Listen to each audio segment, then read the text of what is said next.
Bonjour à tous ou bonsoir à tous. Je ne sais pas où vous vous trouvez, mais on vous envoie beaucoup de salutations. Alors, vous êtes dans la chaîne Veritas. Et oui, ici, on va parler de la vérité. Alors, si vous n'êtes pas encore abonné, abonnez-vous s'il vous plaît pour recevoir les notifications de nos prochaines vidéos, de nos prochains thèmes qui sont tous très intéressants. Nous avons eu précédemment le thème, par exemple, du fiançailles. Et aujourd'hui, on va aborder le thème du divorce. Oui. Alors, fais un pouce, like cette vidéo. Comme ça, vous pouvez aussi participer à la vie de cette vidéo. Alors, aujourd'hui, on va aborder le thème, bien sûr, du divorce. Pourquoi ? Parce que beaucoup de gens aussi sont confondus par rapport à ce thème. On a reçu beaucoup de questions et on va essayer, comme toujours, de l'aborder selon la Bible. Oui. Allons voir ce que dit la Bible concernant le thème du divorce. Et plus précisément, aujourd'hui, on va parler de est-ce que le divorce est permissible selon la Bible, dans le mariage, dans le fiançailles, où ça, comment, pourquoi, on va voir tout ça. Alors, pour commencer, allons voir ce que veut dire simplement le mot divorce. Alors, le mot divorce est la rupture officielle d'un mariage civil ou religieux liant précédemment deux personnes de sexe opposé. Je dis cette définition selon la Bible. Alors, oui, forcément, c'est une rupture officielle, donc selon la loi, selon les voisins, selon la famille, selon la culture, c'est une rupture et bien sûr, c'est une très mauvaise nouvelle. Alors, je ne sais pas dans quel contexte vous vous trouvez, mais on va voir selon la Bible si votre contexte fait référence ou approuve ou n'est pas approuvé selon la Bible. Allons voir ce que dit d'abord Matthieu chapitre 5, verset 31. Amen. Lisons-le ensemble. Oui. Il a été dit que celui qui répudie sa femme lui donne une lettre de divorce. Alors, ici, on est en train de voir Jésus en train de parler avec des pharisiens. Et là, Jésus dit, il a été dit que celui qui répudie, donc un homme qui ne veut pas être avec une femme, il s'est déjà compromis avec elle. Il y a déjà eu un compromis de fiançailles. Mais il ne veut pas. Il ne veut pas rester avec parce que simplement, elle est moche, elle lui plaît plus, bref, pour n'importe quelle bêtise. Il ne veut plus rester avec. Et je parle encore selon la coutume juive, il faut comprendre ça, selon la coutume juive, les divorces n'étaient pas faits après la consommation du mariage, mais bien avant, pendant les fiançailles. Et pendant les fiançailles, si vous n'avez pas encore vu cette vidéo, on le répète, allez voir la vidéo des fiançailles, vous allez comprendre. Mais selon les fiançailles, et donc il était autorisé de rompre ces fiançailles, parce que les fiançailles, selon la culture juive, selon la Bible, étaient considérées, d'ailleurs je ne parle pas selon la culture juive, parce qu'aujourd'hui, c'est pas très clair, culture juive. Je parle selon la culture juive écrite dans la Bible. Les fiançailles étaient considérées comme un pré-mariage. Et la consommation du mariage, c'est-à-dire les relations sexuelles de ces fiancés, c'était le post-mariage. Mais les deux étaient considérés comme un mariage. C'est pour ça que Joseph et Marie étaient considérés comme époux, même en ayant le statut de fiancé. Et donc, si pendant cette période, le mari voulait rompre avec, il fallait lui donner une lettre de divorce. Quoi. Et c'est quoi cette lettre de divorce ? Il devait annoncer à sa belle famille, je ne veux plus être avec votre fille parce que ceci, parce que cela... et cela engendrait forcément d'autres problèmes. Mais voilà, c'était, entre parenthèses, permis, mais voici ce que dit Jésus dans le verset 32. Mais moi, donc le verset 31, Jésus dit, voilà ce que dit la loi. Mais moi, dit Jésus, moi je vous dis, verset 32, mais moi je vous dis que celui qui répudie sa femme, c'est-à-dire qui divorce, qui se sépare de sa fiancée, rappelez-vous, la culture juive, fiancés, les divorces étaient autorisés dans les fiançailles et non pas dans le mariage. On va le voir tout à l'heure. Qui répudie sa femme, donc sa fiancée, sauf pour cause d'infidélité, chose qui est passée avec Joseph. Rappelez-vous, Joseph a eu, selon lui, une infidélité, il pouvait divorcer. Même si c'était déjà compromis comme fiancé, il pouvait divorcer. Il dit, l'expose à devenir adultère et à celui qui épouse une femme répudiée commet aussi un adultère. Donc, même dans la culture juive, les fiançailles sont tellement sérieux que quand il y a une infidélité dans les fiançailles, c'est considéré comme un adultère. Dans notre culture aujourd'hui, on considère qu'il y a adultère que s'il y a eu consommation de mariage, s'il y a eu post-mariage. Non. Dans la culture juive de la Bible, il y a adultère même dans les fiançailles, parce que les fiançailles sont déjà considérées comme un compromis de mariage.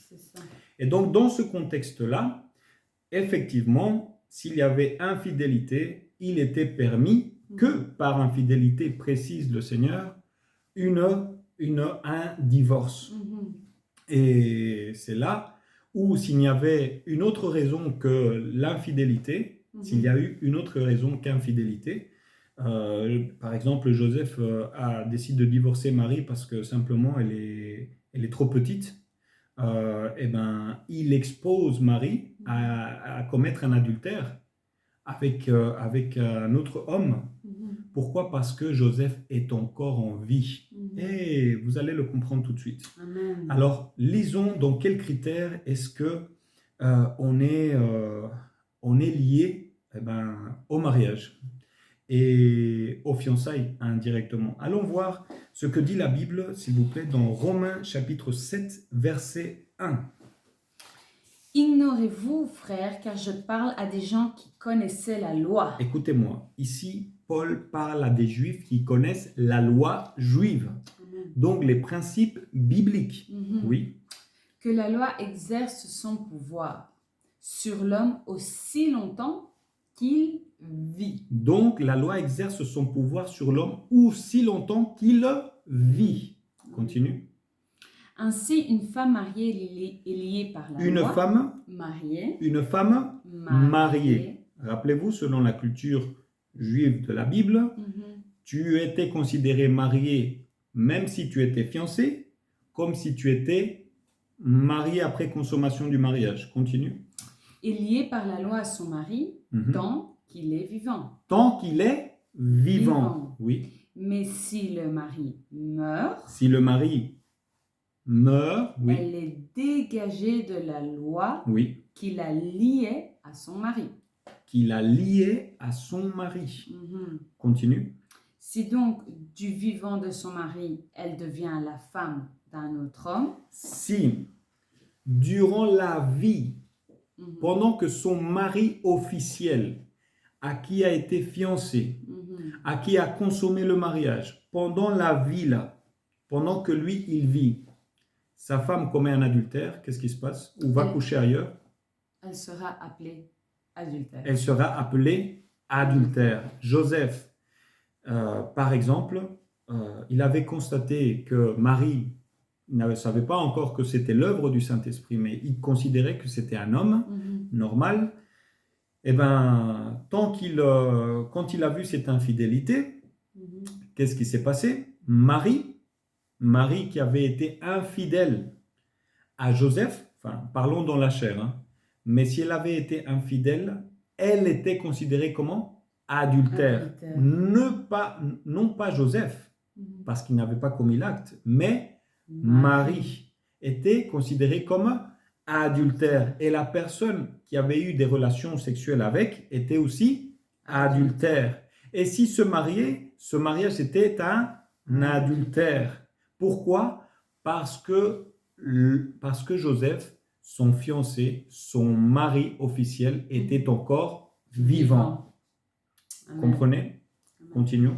Mais si le mari meurt... Maintenant, s'il meurt, exemple Joseph, elle est affranchie de la loi. Elle est affranchie de la loi, c'est-à-dire qu'elle peut se remarier.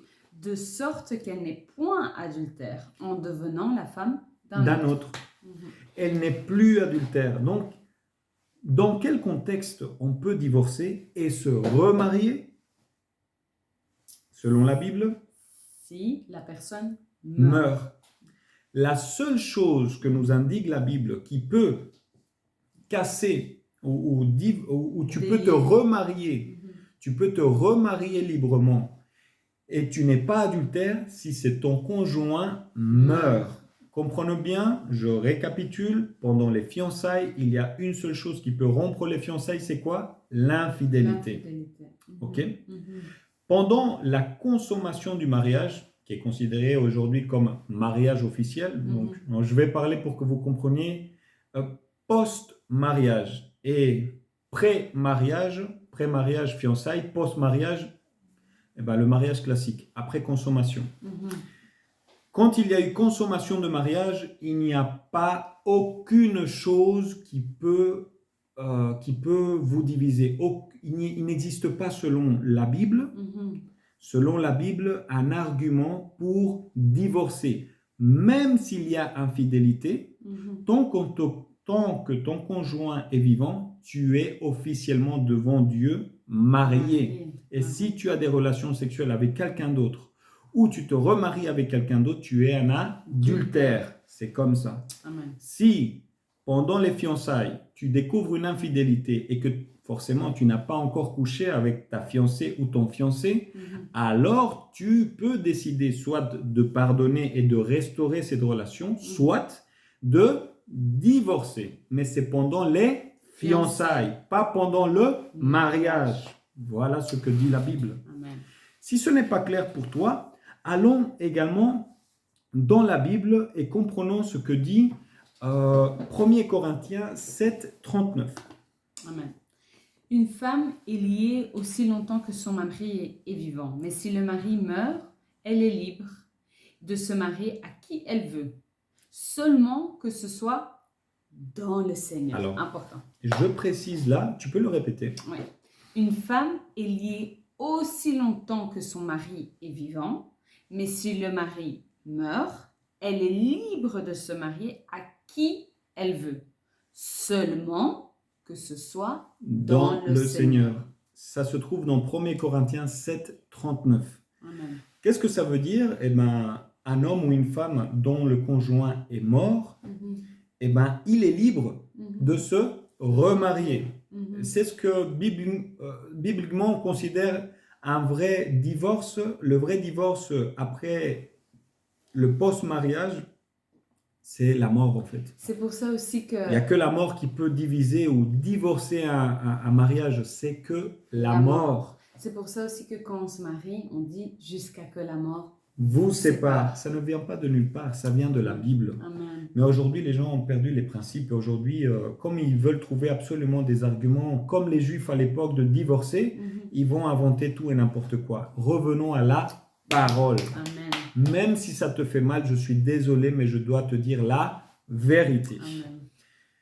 Donc, selon la Bible, on constate ici que si la personne, voilà, ton conjoint meurt et tu es chrétien ou tu es chrétienne, tu dois te remarier, si tu veux te remarier, selon le Seigneur. C'est-à-dire, selon le Seigneur, tu répètes à nouveau le même système concernant nos principes de fiançailles. Vous voyez la vidéo.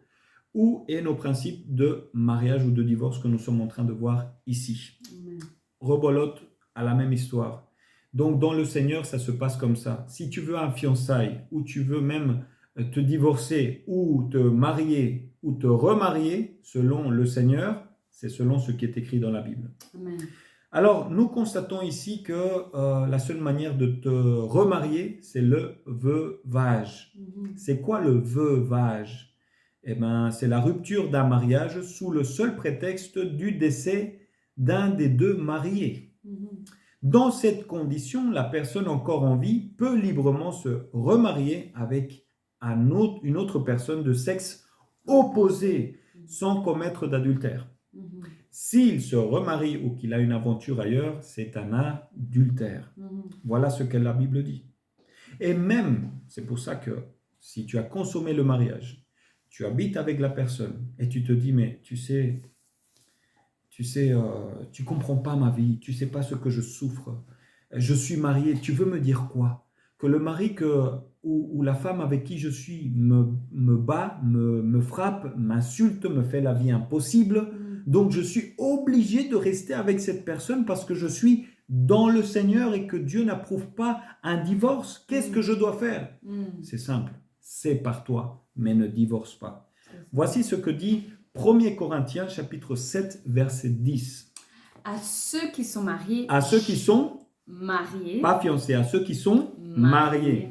Parce que pour les fiancés, on a vu qu'il y avait un divorce, s'il y avait infidélité et s'il n'y avait pas de relation sexuelle. Mais voyons, pour les mariés, oui. J'ordonne, oui. Non pas moi, mais le Seigneur. Le Seigneur Jésus. Amen. Que la femme ne se sépare point de son mari. Que la femme ne se sépare point de son mari. Oui. Si elle est séparée, qu'elle demeure sans se marier. Ou qu'elle se réconcilie avec son mari. Et que le mari ne répudie point sa femme. Écoute, tu peux trouver beaucoup d'arguments pour encourager ce que tu dis. Mais tu ne vas pas le trouver dans la Bible. Amen. Parce que selon la Bible, si tu es marié, tu as consommé ton mariage, tu as accepté cette femme avec ses erreurs, ses défauts ou ce mari, même s'il te trompe, ce n'est pas une raison. Mais si tu ne supportes pas cette infidélité, si tu ne supportes pas cette insulte, sépare-toi. La Bible autorise la séparation. Sépare-toi de cette personne parce qu'il n'est pas bon de rester avec quelqu'un qui ne te respecte pas. Mais si tu es dans le Seigneur, il n'y a que deux choses. Soit tu prends la décision de te séparer, mais attention, tu ne peux plus te remarier parce que cette personne que tu as mariée est encore en vie. Nous l'avons lu dans Romains 7, 1 et 2. Soit tu prends l'option dans cette séparation de te réconcilier et de revenir avec cette personne, de pardonner même une infidélité, de pardonner même une chose que tu n'acceptes pas et de te réconcilier dans le pardon du Seigneur et de rétablir ce mariage. C'est les deux options. C'est ça qu'on va te conseiller. Il n'y a pas autre chose. Sépare-toi, mais ne te remarie pas. Parce que si tu te remaries, tu es en adultère. Je suis désolé si ça te plaît pas ce qu'on dit, mais c'est ce que dit la Bible. On est à Veritas en train de mettre les choses dans l'ordre. Si tu n'aimes pas ce qu'on dit, alors vis selon toi. Mais si tu veux vivre selon la Bible, c'est ce qui était écrit. Voilà pourquoi aujourd'hui on arrive à des questions telles que, par exemple, et aujourd'hui, je ne sais pas dans quel contexte tu te trouves, mais on a reçu pas mal de questions à ce sujet. Par exemple, qu'est-ce que je fais moi si je suis déjà à mon deuxième mariage? Je suis déjà marié.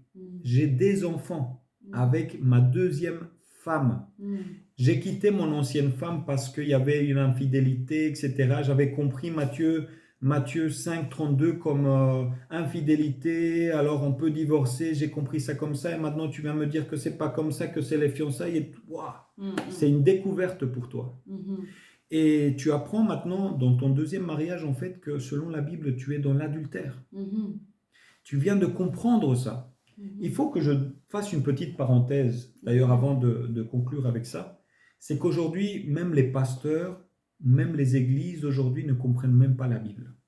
Beaucoup de pasteurs encouragent l'adultère sous prétexte de malinterprétation de la Bible, sous prétexte que le divorce, ça se fait dans le post-mariage, c'est-à-dire après consommation après la nuit de noces. Non, c'est pendant les fiançailles, pas pendant le mariage. Et si le pasteur ou les gens religieux qui encouragent les personnes à divorcer par cause d'infidélité, eux-mêmes sont des adultères, eux-mêmes sont dans le péché. Comment tu peux encourager des gens à faire des choses qui ne sont pas bibliques? Si tu te crois en tout cas chrétien. Je parle surtout pour la religion chrétienne. Donc imaginons que la personne aujourd'hui est mariée une deuxième fois, il découvre avec nous qu'en fait ta condition c'est que tu es dans l'adultère. Laisse-moi te dire quelque chose d'important. Il n'y a pas un péché que Dieu ne puisse pas pardonner. Amen. Et Dieu peut te pardonner. Amen. Et d'ailleurs, si tu le désires aujourd'hui, tu es déjà pardonné. Amen. Même si tu as commis cet acte par ignorance, parce qu'aujourd'hui, tu viens de te rendre compte que tu avais mal expliqué la Bible. Si aujourd'hui, tu regardes ton épouse actuelle et vous vous mettez à deux consciencieux de ce que vous avez fait, vous demandez pardon, Seigneur, Dieu va pardonner cet adultère. Amen. Et à partir d'aujourd'hui, Amen. à cause de cette ignorance, mais puisque maintenant Dieu t'a révélé les choses et tu as la lumière dans tes yeux, vis selon la vérité que tu connais aujourd'hui. Amen. Si aujourd'hui, avec ta deuxième femme, tu as des enfants, tu as déjà établi un foyer, ton ancienne femme a déjà fait sa vie ailleurs, eh bien toi, maintenant avec la lumière que tu vois ici, tu dois être fidèle à ta deuxième femme jusqu'à la mort. Amen. Et à présent, même si ta femme t'est infidèle, ou même si tu es infidèle, rien ne peut vous séparer à part quoi? La mort. Et si vous ne vous supportez plus, séparez-vous, mais ne vous remariez pas. C'est ce que dit maintenant la Bible. Ça, c'est un cas. Mais il y a d'autres cas, par exemple, où ils ont abandonné. C'est pour ça que la Bible dit, d'ailleurs, dans les psaumes, la femme de ta jeunesse. Pourquoi? Parce que ça fait rappeler à quoi? Aux fiançailles. La femme de ta jeunesse. La Bible parle constamment de la femme de ta jeunesse. Parce que c'est à cette femme que tu dois être fidèle. Parce que les fiançailles étaient déjà considérées comme un mariage. Donc, il se trouve que tu t'es marié une première fois, tu as abandonné ta femme, tu as eu des aventures. Maintenant, il se trouve que tu as eu ton deuxième mariage et tu as divorcé encore de ton deuxième mariage. Ta deuxième femme a fait sa vie, tu viens de savoir cette vérité, tu viens de donner ton âme au Seigneur. Dieu peut aussi te pardonner, mon frère. Ma sœur, Dieu aussi peut te pardonner. Mais tu sais ce que Dieu va faire? Dieu va voir si ta première femme, qui n'a pas encore fait sa vie, elle est encore en train de t'attendre là, ou lui est en train encore de t'attendre là, tu dois aller chercher ta première femme. Tu dois aller chercher ton premier homme. Va recherche-le. Ne cherche pas une troisième expérience. Va dans la femme de ta jeunesse. Réconcilie-toi et répare ça. Dieu te pardonne. Dieu restaure, mais il n'enlève pas les conséquences de nos péchés. Mais c'est pourquoi nous devons vivre selon la lumière que nous vivons. Donc aujourd'hui, c'est ça le conseil. Le conseil, selon la parole de Dieu, c'est qu'il n'y a rien qui peut vous séparer, mis à part la mort. Alors, nous allons conclure simplement en disant ceci. Aujourd'hui, si tu as entendu cet enseignement qui est très clair, si tu as entendu cet enseignement, n'endurcis pas ton cœur. Laisse place au pardon de Dieu. Dieu peut pardonner une infidélité. Dieu peut pas pardonner n'importe quel péché. Le Christ à la croix, il a pardonné toutes tes fautes. Et ce qu'il veut, c'est restaurer ton mariage. Nous allons toujours te conseiller la réconciliation. Nous n'allons jamais te conseiller le divorce. Et combien même dans tes fiançailles, il y a eu une infidélité, nous allons t'encourager à restaurer. Mais nous n'allons pas t'exiger dans cette restauration, même après avoir pardonné, de t'exiger de vivre avec cette personne si tu ne te sens pas bien. Alors, nous allons te conseiller tout simplement selon la Bible. Aujourd'hui, ça a fait énormément de dégâts. Énormément de dégâts aujourd'hui, ça a fait cette mauvaise malinterprétation de la Bible. Combien d'enfants sont victimes des mauvaises décisions de leurs parents? Beaucoup d'enfants sont issus de foyers divorcés parce que les religieux, la société et les gens les ont encouragés à croire qu'ils pouvaient simplement divorcer. Mais vous savez, derrière tout ça, il y a une hypocrisie terrible. Les mêmes pasteurs qui vous conseillent de divorcer s'il y a infidélité, c'est les mêmes qui n'osent pas vous lire ce qui est écrit juste quelques versets avant Matthieu 5, 32. Lisons Matthieu 5, verset 27. Matthieu 5, verset 27. Vous avez appris qu'il a été dit, tu ne commettras point d'adultère. Oui. Mais moi, je vous dis que quiconque regarde une femme pour la convoiter a déjà commis un adultère avec elle dans son cœur. Oui. Moi, je te dis à toi, toi qui défends tellement le divorce, d'ailleurs, sache que divorce vient d'un mot horrible. Ouais. Le mot divorce vient du mot grec apostation. Et apostation vient du mot apostasie. Dieu haït le divorce. Il déteste le divorce. Dieu n'a pas fait l'homme et la femme pour qu'ils divorcent. Dieu les a fait pour qu'ils vivent même éternellement. Oui, parce que même après cette mort, on va être dans la présence de Dieu. Et vous savez, ce qui est important de comprendre dans cet enseignement biblique, c'est que l'hypocrisie de ceux qui veulent encourager cette apostasie, parce que divorce veut dire apostasie, ceux qui veulent encourager cette apostasie, en fait, eux disent, ben voilà, il y a eu infidélité, je vais me divorcer, je vais faire mes papiers, et puis basta. Si tu es en Christ, selon le Seigneur, tu es dans l'hypocrisie. Parce que je vais te prendre un exemple. Imagine, tu rentres chez toi à la maison. Tu trouves ton époux avec une autre femme. Tu trouves ton époux avec une autre femme et tu dis « Ah, il m'a trompé. Maintenant, je veux divorcer parce qu'il m'a trompé. » Ok. Mais si tu es chrétienne et si tu comprends le contexte de la Bible, ce que dit la Bible, imagine-toi un autre contexte. Il se trouve que tu rentres et tu vois ton mari non pas avec une autre femme, mais avec un film de pornographie en train de se masturber. Tu vas dire quoi? Est-ce que selon la Bible, c'est un adultère ou c'est pas un adultère? Selon ce qu'on vient de lire dans Matthieu chapitre 5, verset 28, c'est un adultère. Tout aussi adultère que s'il avait couché avec une femme de manière physique. Alors, l'hypocrisie de ceux qui pensent que le divorce est autorisé, c'est de dire un film pornographique, c'est pas grave, c'est pas une raison pour divorcer. Non, selon le Seigneur, si tu es chrétien, du moins si tu crois selon ce que Jésus a dit, tu es aussi adultère que celui qui le fait de manière physique. Donc, tu imagines que ça perd tout son sens, le divorce. Pourquoi? Parce que si tu pardonnes une infidélité pornographique, tu dois pardonner aussi une infidélité physique.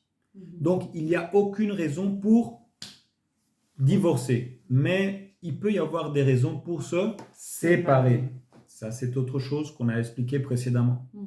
Donc, vous voyez, ce que le Seigneur veut nous faire comprendre, c'est qu'il n'y a pas de raison. Il n'y a pas l'infidélité ne vient pas d'abord par le corps, il vient d'abord par le cœur. Le cœur et les pensées sont infectés de pensées sexuelles vis-à-vis d'autrui, par la luxure, par quoi que ce soit, mais c'est un adultère. Et Dieu nous demande de pardonner 7 fois 7. C'est pourquoi on vous conseille, vous qui n'êtes pas encore fiancés, et je dis vous qui n'êtes pas encore fiancés, parce que les fiançailles selon la Bible, c'est comme un mariage. C'est comme un mariage. Il n'y a rien qui peut diviser les fiançailles, mis à part l'infidélité. Et attention, voyez la vidéo qu'on a vue précédemment, vous allez tout comprendre sur les fiançailles.